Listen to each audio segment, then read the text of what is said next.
और आइए आपको सीधा लिए चलते हैं दिल्ली, जहां प्रख्यात हस्तियां कांग्रेस में शामिल हुई। तो ये स्थिति अभी है जो मुझे कभी अच्छा नहीं लगा। तो मैं तमाम नेताओं का और फिर जो इंडिया से जुड़े हुए जितने नेतागण हैं, मैं सबका आभार प्रकट करता हूं और सबको धन्यवाद देता हूं कि आपने यह अवसर दिया कि मैं इंडिया के अंतर्गत रहकर और इंडिया कैसे आगे बढ़े उस पर प्रयास करूंगा। इन्हीं शब्दों के साथ मैं आप सबों का बहुत हार्दिक बधाई और धन्यवाद देते मैं अपनी बात समाप्त करता हूं। सबको नमस्कार। ठीक है, धन्यवाद राम टहल जी। अब नेक्स्ट को कर लो। आपके कुछ सवाल हो तो पूछ लीजिए, क्योंकि उसके बाद अब एक और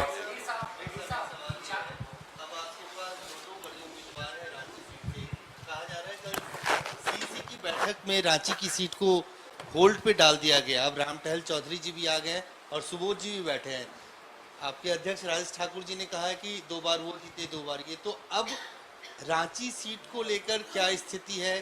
क्या सुबोध जी इस बार मैदान में होंगे या राम टहल चौधरी जी होंगे मैदान में? कांग्रेस पार्टी का उम्मीदवार होगा और मजबूत सशक्त उम्मीदवार होगा। जैसे आपको बताया गया कि रांची पहले भी मजबूत रही है, चुनाव आते हैं, हारते भी हैं, जीतते हैं, मगर रांची तो एक कलेक्टिव कल्चर का एक सिंबल है। तो वहाँ एक कोई शक्ल सूरत नहीं है, सारे लोग वहाँ बसते हैं, तो इसलिए उसकी ज़्यादा इम्पोर्टेंस है। अब जब चूंकि एक और एडिशन हुआ राम टहल चौधरी का, जिनका मैंने ऑलरेडी बता दिया, मेरे ख्याल से ये दोनों और पूरा पार्टी का संगठन वहां डट के चुनाव लड़ेगा और कांग्रेस पार्टी का मजबूत उम्मीदवार मैदान में होगा। और हम उम्मीद करते हैं सबसे पहली सीट का जो ऐलान होगा वो रांची का होगा।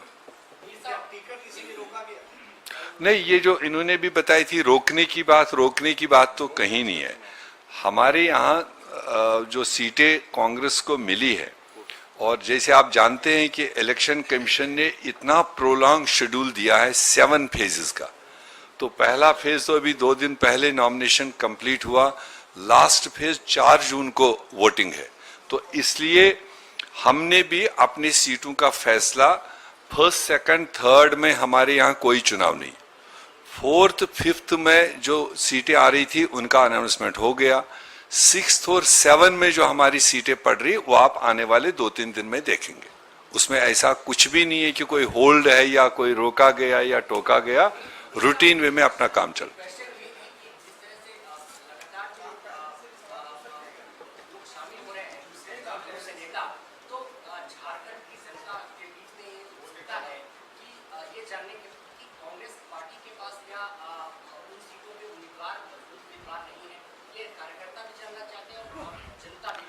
बहुत अच्छी बात है आपकी। देखो, सारे लोग, अभी आपने राम टहल चौधरी जी को सुना, कहीं उन्होंने ये कहा है कि मैं उधर छोड़ के आ रहा हूं कोई चीज तो यहां आ रहा हूं कुछ लेने के लिए।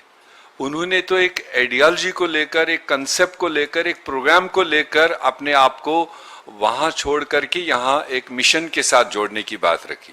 तो इस तरह से जो भी मिशन में जुड़ने के लिए तैयार है, जो राहुल गांधी जी का एजेंडा है, 5 न्याय है, जिसमें कंप्लीटली एक्सप्लेन हर एक चीज है, अगर उन सारी गारंटीज को, जिसको हम कांग्रेस की गारंटी, राहुल गांधी की गारंटी कह रहे हैं, अगर वो लोगों को अट्रैक्ट करता है, लोगों को मतलब अपनी ओर खींचता है, तो हमें दरवाजा नहीं बंद करना चाहिए। वो चाहे किसी उम्र का हो, किसी एरिया का हो, और फिर अगर अंदर आने के बाद किसी का मतलब मेरिट भी बनता हो, लोग चाहते हो, तो उसको हम ये कहकर नहीं रोक सकते हैं कि ये कल आया है। चुनावी राजनीति में जनता फैसला